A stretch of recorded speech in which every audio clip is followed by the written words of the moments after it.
Hai bro, ấy chơi snap á ta lấy nhỉ? Mà chật, anh lấy. Ô, lâu đời ca nè. Nhỉ.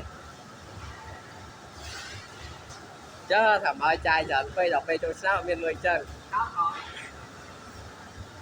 Cái này tiết. Trời, được, được, được. À, chơi snap mẹ ta lên nhá. Ê, sao vậy? Trời. Ồ. Ăn bay.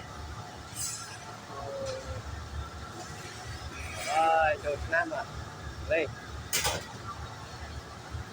Lên. Bong crop à.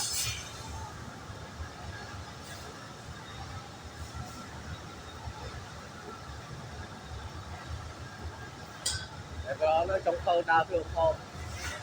Thằng ấy vậy này.